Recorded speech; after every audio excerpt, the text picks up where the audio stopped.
যখন আমার কাছে খবর এলো রাহুলের ব্যাপারটা, তখন আমার সত্যি বিশ্বাসও হয়নি কি এটা সত্যি কি মিথ্যে, হয় না কি অনেক সময় নাকি ফরওয়ার্ড চলে আসে, এরকম একটা ফরওয়ার্ড এলো মনে হলো আমার। কিন্তু যখন আমরা জানতে পারলাম কি না, সত্যি খুব দুঃখজনক, খুব তাড়াতাড়ি চলে গেছে আর কি। মানে রাহুল আমার এখনও মনে আছে যখন রাজ ওর সঙ্গে প্রথম ছবি করলো, সেখানে আমি একটা আইটেম সং করেছিলাম প্যান্টের তালি, এবং আমার এখনও মনে আছে আমি রাজ আমরা ওর গানে বাতাসে গুনগুনগুনো হাতে মানে সাউথে যাওয়ার কথা ছিল গানের শুটিংয়ের জন্য, আমি রাজ ওকে নিয়ে রাহুলকে নিয়ে আমরা শপিং করতে গিয়েছিলাম ওর প্রথম ছবিতে, কারণ সাউথ সিটি মল সবে খুলেছিল, মলে গিয়ে তারপরে আমরা নিউ মার্কেট গিয়ে ওর জন্য শপিং করছিলাম। আমার মনে হয় রাজের এখন মনে থাকার কথা এটা।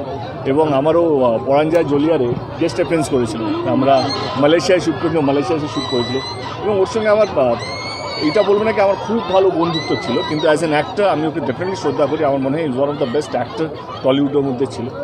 এটা আমার মনে হয় কি বাংলার দর্শক, বাংলার ইন্ডাস্ট্রির অনেক বড় ক্ষতি হলো কি খুব তাড়াতাড়ি চলে গেল। আমি এটুকু বলবো কি উনি যেই রাস্তায় হাঁটছেন এবং উনি যেন শান্তি পায় এবং ঈশ্বর ওনার আত্মাকে শান্তি দিক।